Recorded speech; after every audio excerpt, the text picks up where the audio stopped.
Recording is in progress. All right. Okay, so here's what we're going to talk about today. Today is October 4th. It is the second work day of the fourth quarter. Yesterday was the first. Everybody good so far? Great. All right, so here's what we're going to talk about today, is to say, let's be honest. What can you realistically accomplish by the end of the year? What's really possible? What can you really accomplish between now and the end of the year? Now, I bring this up for a couple reasons. Not next week, the week after that, we're going to start our, what we call our run through the finish line, which is our little event that we do as a way to help people continue to fight on for the rest of the year. Things along those lines. What's possible? We're going to push, we're going to pull, we're going to do all these wonderful things. But we're going to talk about today, what's really possible? What can you actually accomplish by the end of the year? So help me out here, though. What are some things going on that would make you think you can't accomplish as much as you want to between now and the end of the year? Be honest. What are some things going on in the world, in the market, that make you kind of think, I don't know how much I can accomplish between now and the end of the year?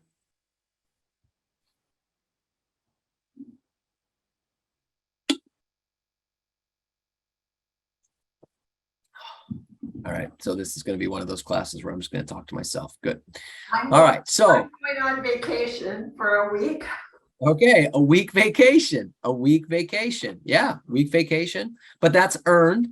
Okay, that's not gonna, that's part of the business plan. That's part of the schedule you put together. Good.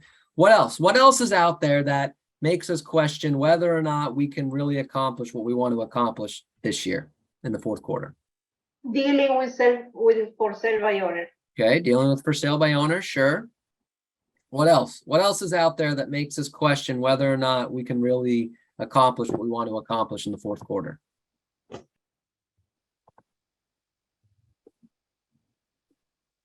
How about the fact that interest rates are rising? Could that maybe potentially have an impact on our thought on what can we accomplish in the fourth quarter? Yes or no? How about the holidays? Can the holidays factor into what can we accomplish between now and the end of the year?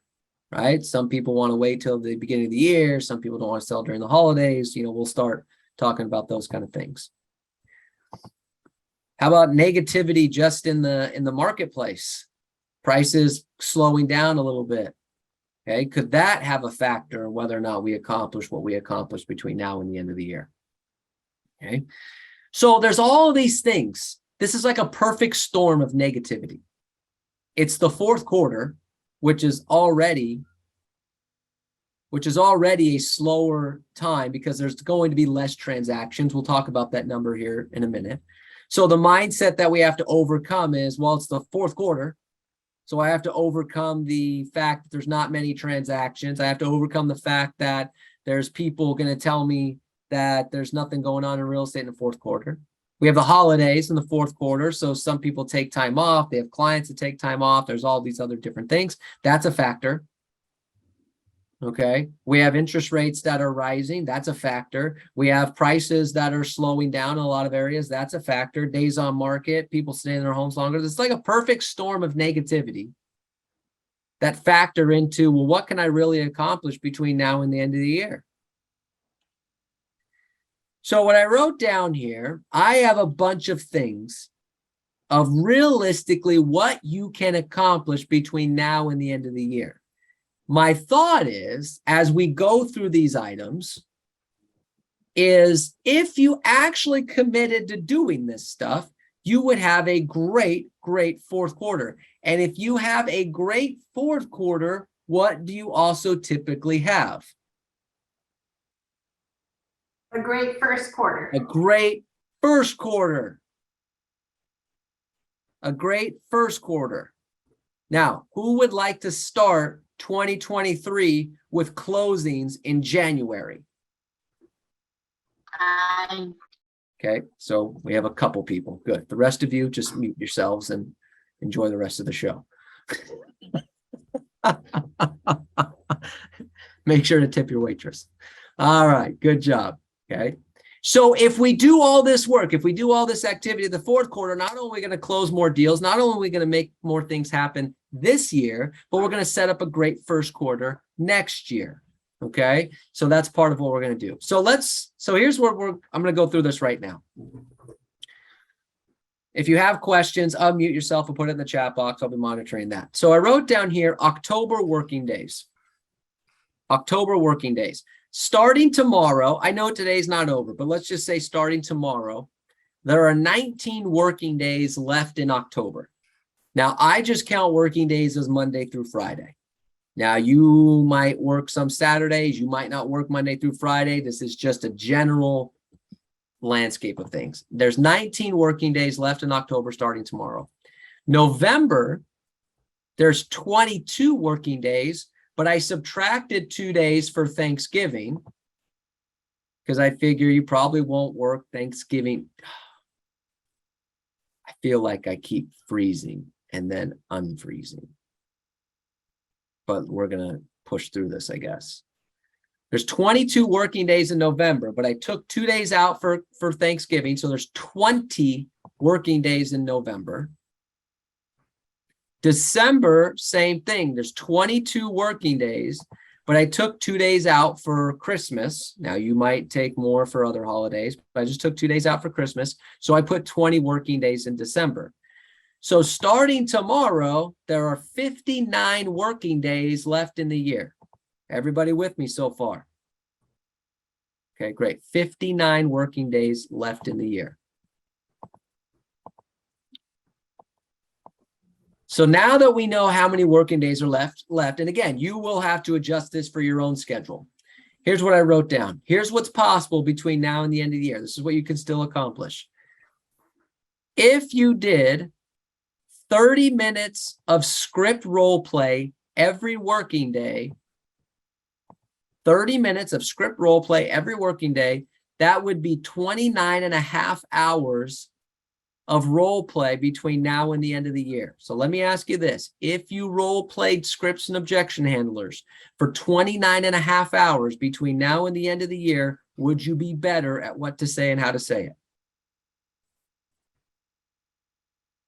Good. Okay. So that's that. Then I wrote down here next, 30 minutes of listing presentation practice per day. So 30 minutes of practicing your scripts and then 30 minutes of listing presentation practice per day. Now, at least once a week, you have to role play a listing presentation. You have to actually role play it and record it. But every other day, you can either role play it or write it out, chant it out, whatever you want to do for 30 minutes. But if you did 30 minutes a day, that's 29 and a half hours of listing presentation practice between now and the end of the year. Let me ask you this. Can anyone get a little improvement on their listing presentation? Would 29 and a half hours of practice between now and the end of the year help you improve your listing presentation? Yes. If you improve your listing presentation, will you take more listings? Yes. Yes. Okay, that one stumped some people.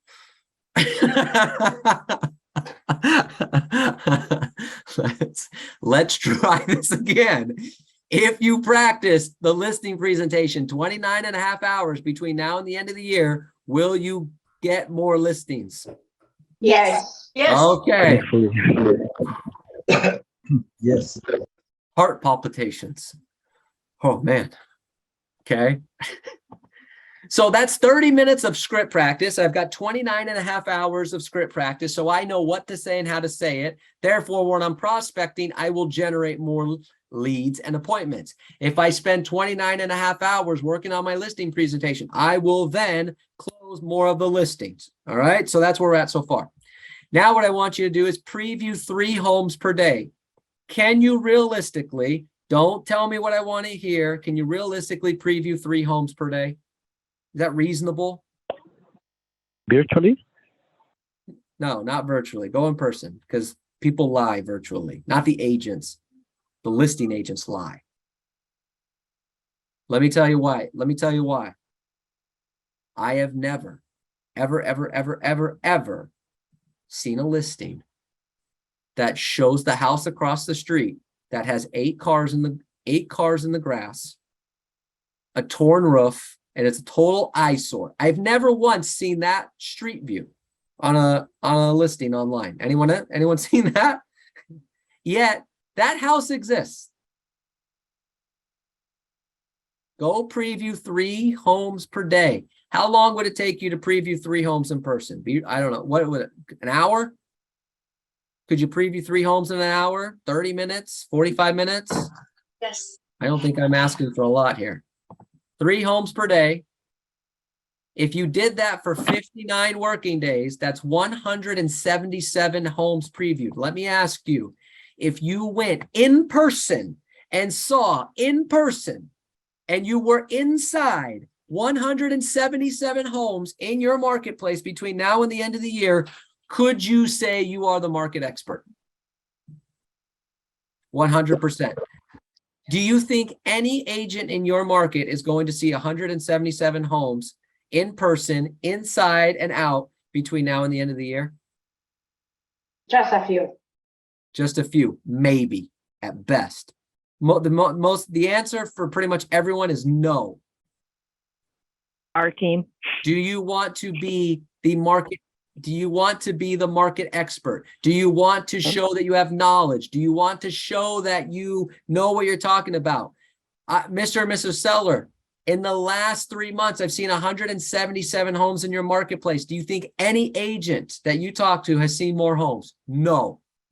Therefore, who do you think knows the market the best, how to price it and how to sell it? You do. Boom, done.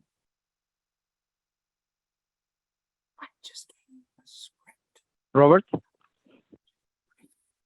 maybe this is in the question, but if you want to go to preview a house and you record it, can you just put it on the internet, or you need to ask for permission to anybody?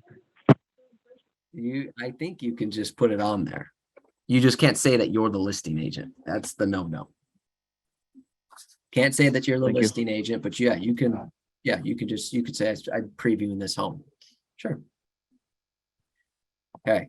So now you're practicing the scripts 30 minutes per day. You're practicing the listing presentation 30 minutes a day. You're previewing 3 homes. Now what you're going to do is you're going to prospect 4 hours a day.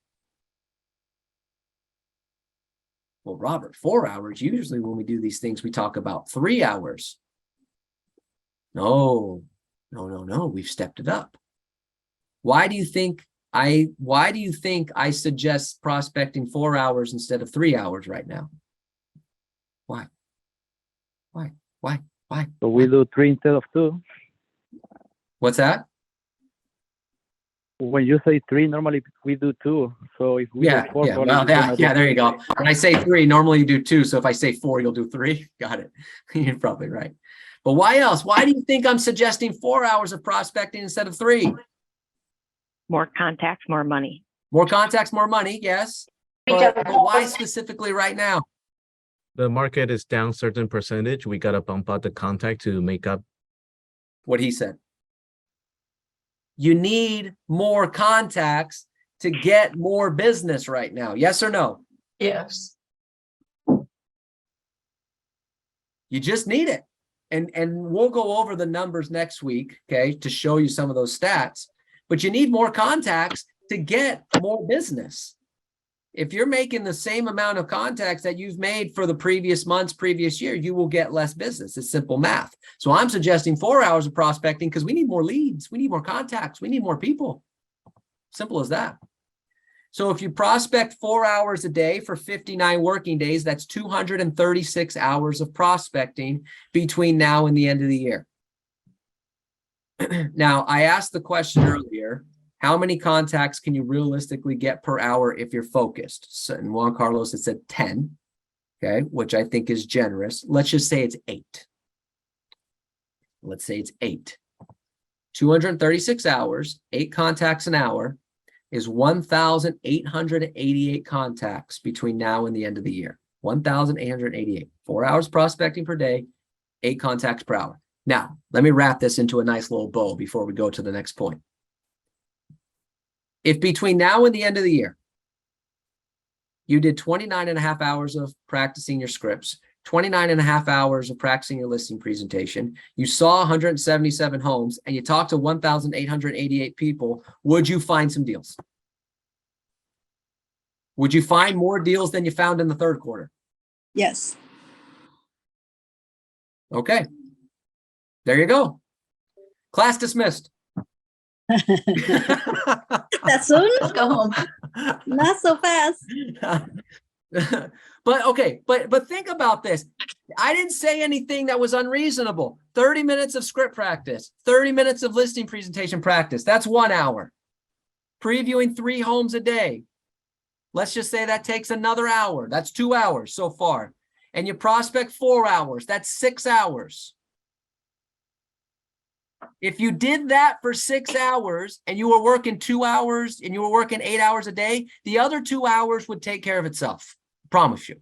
Because you'll be on appointments, you'll be on showings, you'll be pre-qualifying, you'll be negotiating contracts, you'll be doing those things.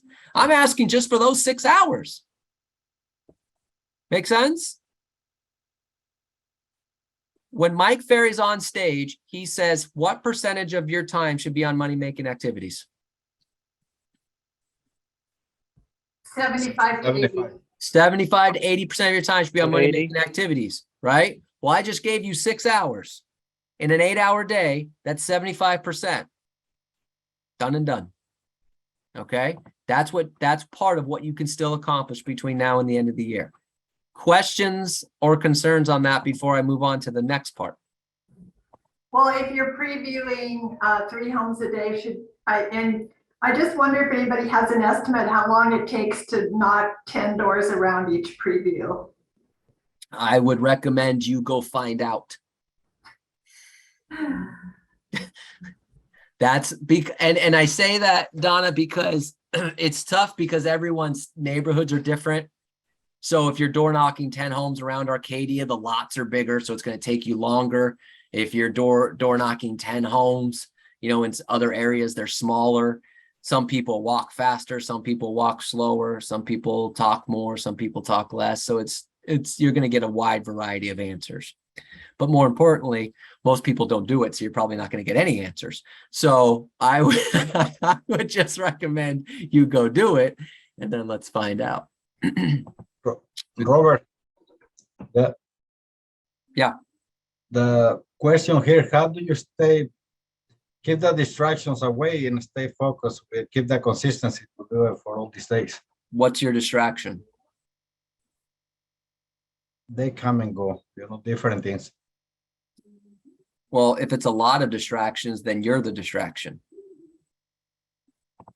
If it's one particular distraction, then you're getting distracted by one thing. If you're letting a bunch of distractions distract you, then that's on you. You're looking for distractions. Okay. If you were to say, God, well, you know what it is? It's other agents in my office. They always bother me. Great. Then just put a sign up that says, hey, I'm prospecting right now. Leave me alone. I'm previewing right now. Leave me alone. I'm doing whatever I need to do right now. Leave me alone. I'll talk to you at 11:30. Hey, we'll have lunch at 12. If it's one thing, you can do it. If it's a bunch of things, then you're looking for the distractions. So then what I would say to you is rewrite your goals, have them in front of you, because if you have strong goals and you really want to accomplish something by the end of the year, you won't let things distract you. Okay. So that's the harsh answer of the reality of what it is. Okay. If it's one thing, just turn it off. Well, it's the one thing, Robert, is that, clients keep calling me. Then tell your clients, hey, here's a copy of my schedule. I'm doing this from this to this, and I return calls at this time. Remember what we talked about yesterday, that only 3% of sellers actually think it's important if you're accessible 100% of the time. So if it's a client thing, give them your schedule and say, this is when I'm available for clients. Okay. If it's a social media thing, because, oh, I got these apps on my phone, then turn off the notifications or delete the app from your phone because it pings and pings and pings. Or just put your cell phone in the desk and turn it off. That's what they do at the prospecting schools. When you go to the Mike Ferry prospecting school, they take your cell phone. Well, they used to. I don't know if they still do now.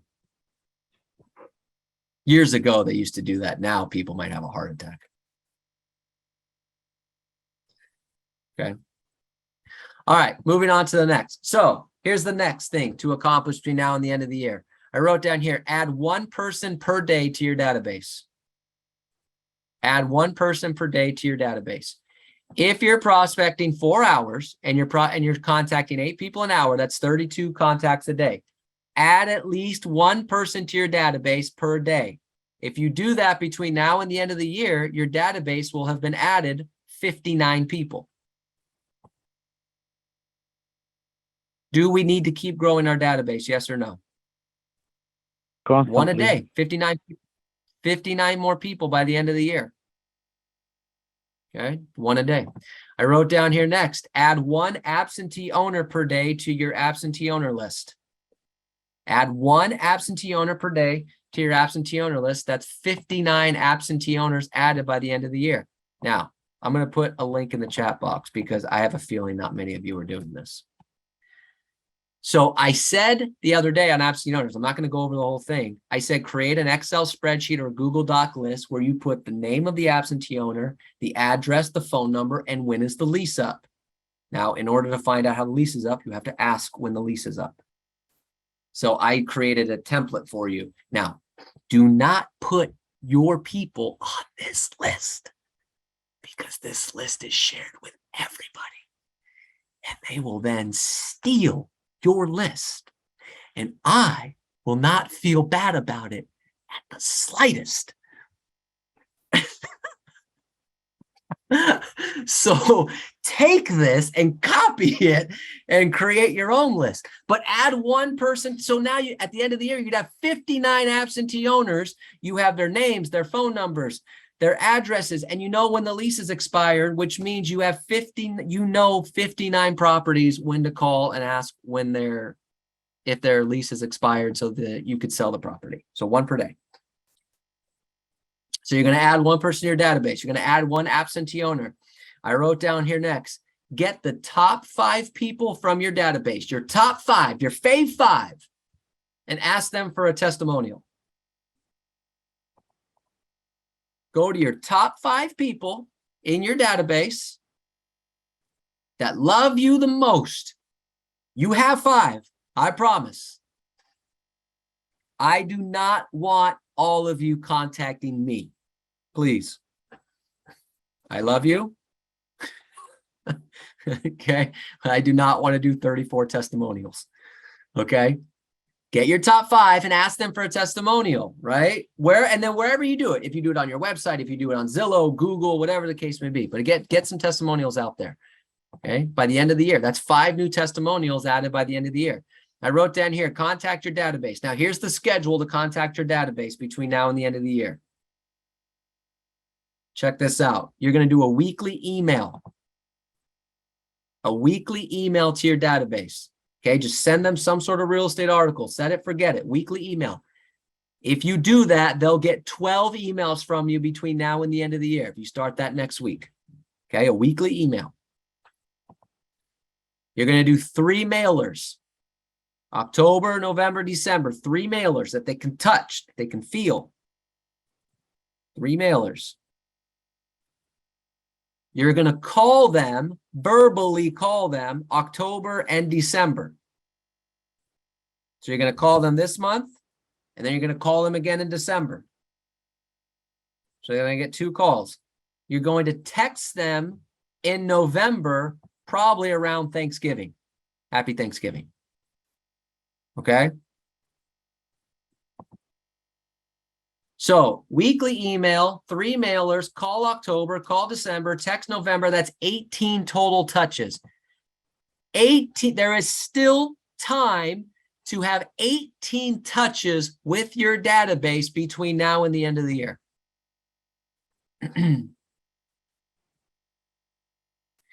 If you touch your database 18 times between now and the end of the year, going into 2023, are they going to be pretty excited and pretty happy with your service? Okay. Yep. Question. Yes, Robert. Tess. Yes, Tess. You say mail, so on those 3 mails that you have, exactly what are you Doesn't Giving- matter. Some sort of postcard, something about your listing, something about the market. Doesn't matter. Okay, Don't Just- spend too much time on it. Just something that's got you, that's got your information of real estate value that they can touch. got it. Okay. So, you know, for you, it might be a recent sale, a recent listing, something like that. Got it. Yep. Now, Thank some of you might be thinking, gosh, Robert, 18 touches between now and the end of the year. That's a lot. Does anybody remember yesterday what percentage of sellers definitely or probably would use their agent again? Does anyone remember that number? 82, It was 89. 89. You were close. Good job. 89% definitely or probably would use their agent again. Does anybody remember what percentage of people actually use their agent again? It's 26. 89, 26. 89, 26. Don't ever tell me that you're bombarding them with information. Okay? Unless you want to be in the 26, then God bless you. Don't do anything. They know you're in real estate, I promise. So that's how you're going to contact the database. And then you're going to get 5 of them, get a testimonial. All right. We making sense so far? All right, great. Now, just a couple more points here on what we can still accomplish between now and the end of the year. I hesitate to say these next two because you're going to hear the first part. My fear is that you're not going to hear the second part. So stay with me for both parts. Contact 5 expireds per day. That's part 1. Part 2, only if you know verbatim, upside and down, inside and out, left and right, the script and the 3 objection handlers. If you don't contact them. But if you know the expired script and the 3 objection handlers, boom, on the spot, like that, you contact 5 a day. That would be 472 expired contacts between now and the end of the year. And then you're going to contact 1 for sale by owner today. This is part 1, 1 for sale by owner today. Part 2 is only if you know the scripts and objection handlers, 2 for sale by owners. Otherwise, don't do it. But if you did that, that would be 59 for sale by owner contacts. So let me ask you something here. In this marketplace, are there more expired? Yes or no? Okay. Do for sale by owners need real estate help? Yes or no? In this marketplace? Okay, great. If you know the scripts and you know the objection handlers and you contacted 472 expireds and 59 for sale by owners between now and the end of the year, is there a deal in there potentially? Maybe 1, maybe 2. I don't know. But that's just 5 a day on expires, 1 for sale by owner. And this counts towards the other contact that you're making. All right. 3 more points here. I wrote down here, work on 1 skill or habit per week. Commit to 1 skill or habit that you really want to work on per week. And if you do that, you will have worked on 12 skills or habits by the end of the year. So let me give you an example. Robert, I really want to get the pre-qual down. Okay, great. Then this week, make that your role play. Get the pre-qual down. Get the pre-qual down every day. Chant it out, write it out, role play, get the pre-qual down. I really want to work on personality styles. Okay, then every day work on a personality style. Start with driver today, amiable tomorrow, expressive, whatever the case may be. If at the end of the year you've developed 12 new habits or skills, will you generate more business? Yes or no? Yes. Oh, 1 a week. Don't try to do 12 habits in 1 week. 1 habit per week for 12 weeks.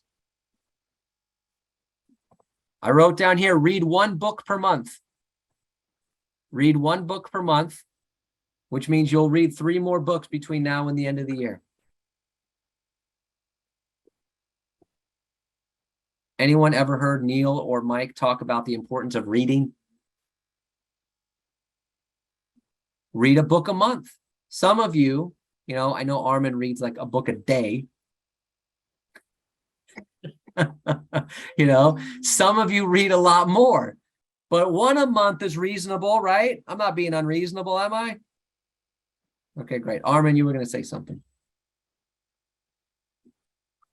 Wasn't gonna say one a month, but it was pretty close.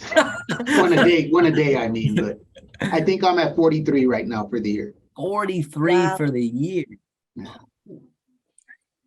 Baby. So there you go. So one a month, 3 books a year. Neil Schwartz has always said, in 5 years, you're the same person you are today, except for the people you hang out with and the books you read. We have to read more. I'm guilty because I'm not a reader. Okay. Never been my strong suit. I'm guilty, but one a month is reasonable. I was the only one.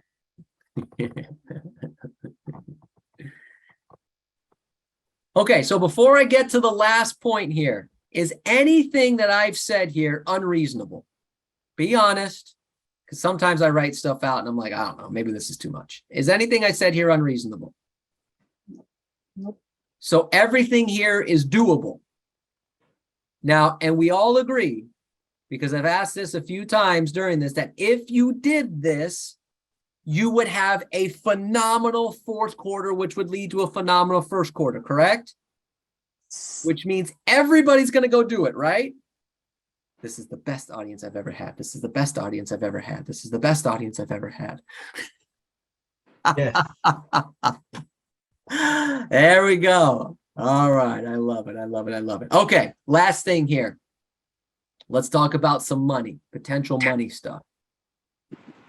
So we obviously know business is down. So what I tried to figure out is I tried to give some sort of projection on how many closings we will have in the fourth quarter in the MLS, our MLS. Everyone other MLSs be different. So what I did is I looked at the last 3 years and tried to figure out what was the drop from the third quarter to the fourth quarter. Okay, you don't need to know this, but I'll just explain this to you. In 2019, the fourth quarter had 11% less closings than the third quarter. So 2019, the drop in closings was 11% from the third quarter to the fourth quarter. In 2020, the drop was 1%. So the fourth quarter had 1% less closings than the third quarter. In 2021, the drop was 9%. So the fourth quarter had 9% less closings than the third quarter. So I figure if I just gave a 10% drop from the third quarter to the fourth quarter, it gives me some sort of reasonable answer. Now, some of you are going to be very difficult and say, it's going to be 25. You might be right. For purposes of this class, we're going to assume a 10% drop because that's been the average over the last 3 years from the third quarter to the fourth quarter. Well, in our MLS, the third quarter closings were 52,488. 52,488. That was the third quarter closings in our MLS. So if I do a 10% drop, that means the projected fourth quarter closings in our MLS would be 47,239. So in our MLS, possibly 47,000 plus deals closing. Now, again, it could be a lot less. Who knows? Okay, but let's just go with that. Does anybody know what the average sales price is in our MLS? 1.1 million. 790 San Diego. So there you go. So Armin had it. It's just under 1.1 million. 1,037,267 to be exact. 1,037,267. So you don't have to write these numbers down until the end because I'm going to get, this is a lot of math.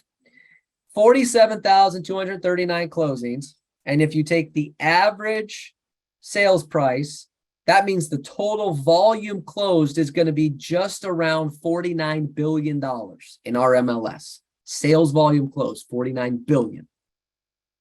Now, if I take 5% commission, let's just say the average transaction is 5% total commission. I think it's probably less right now, but let's just say 5. That means in the fourth quarter in our MLS, commission that will be handed out will be $2.4 billion. That's the amount of commission, not volume. That's the amount of commission that will be handed to real estate agents in the fourth quarter, $2.4 billion. Does anyone else besides me think that's a lot of money? Okay. Okay. I say that because this is what's really possible. Market's down. There will be less transactions. No ifs, ands, or buts about it. But because our prices are so high, and because there still is going to be tens of thousands of transactions being done, and remember, I can't stress this enough. Every real estate transaction requires 2 people. Requires a buyer and a seller. Therefore, you have 2 chances at every transaction. So even if the transactions drop, there's still 2 sides to every transaction. $2.4 billion is what's possible. Now, yeah, I get it. Yeah, Robert, but you're counting the average prices in Beverly Hills and I'm in Beaumont. Okay, I get it. Okay, your average price might be less. But so is your average cost of living. So it all evens out. All right. Well, yeah, but you're, in Irvine, there's 200 transactions. In my area, there's only 15. Then go get one of the 15. Why aren't you getting one of the 15? Actually, one of the 30, because there's 30 transactions being done. If your area only gets 15, why aren't you getting one? Why can't you beat out 30 other agents? Right? Well, what about the city next door? Because there's not a single person on here that only works one city. This is the funniest part about agents that tell me, well, my city only does this, and you only work one city. Yeah.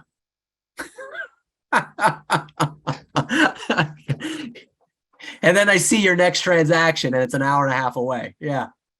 Right. Come on now. Let's be real. But does that at least excite you a little bit that yes, things are down. Yes, things are hard, but there's $2.4 billion that can be made. Now, if we wrap this all in a nice little package, a little Christmas package with a bow on top,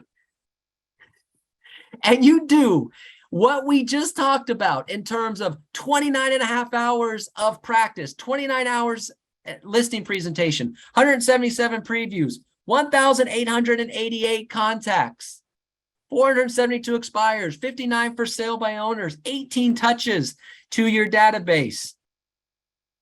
Could you get some of that $2.4 billion?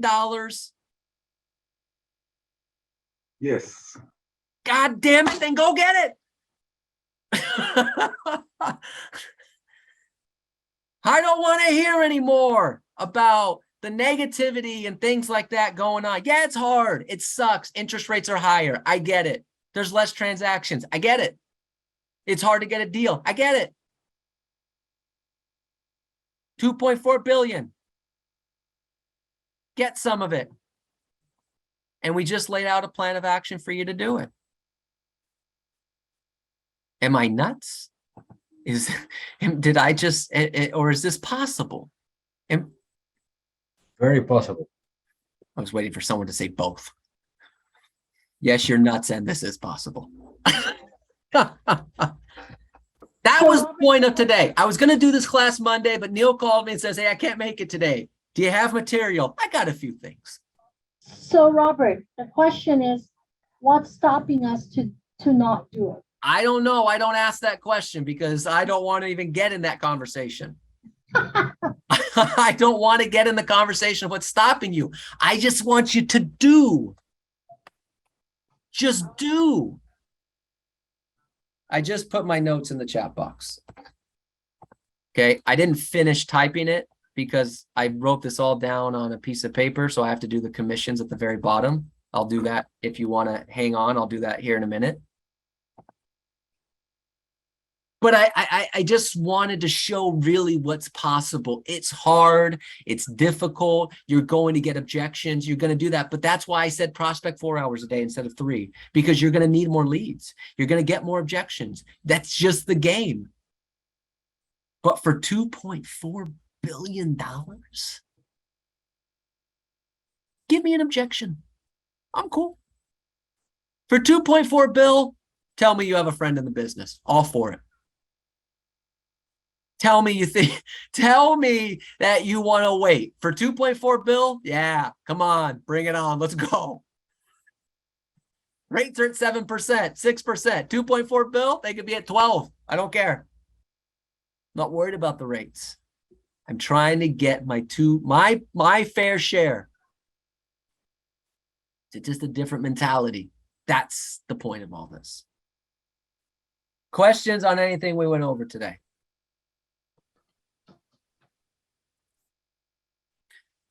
Thank you, Robert. I was waiting on my 90 days plan until the end of the year, and you just amplify everything on my mind. You know how to do it. So thank you. Appreciate that. Thank you. You're welcome. You're welcome. There you go. There you go. There you go. All right. That's all I got. I appreciate everybody being here. Hopefully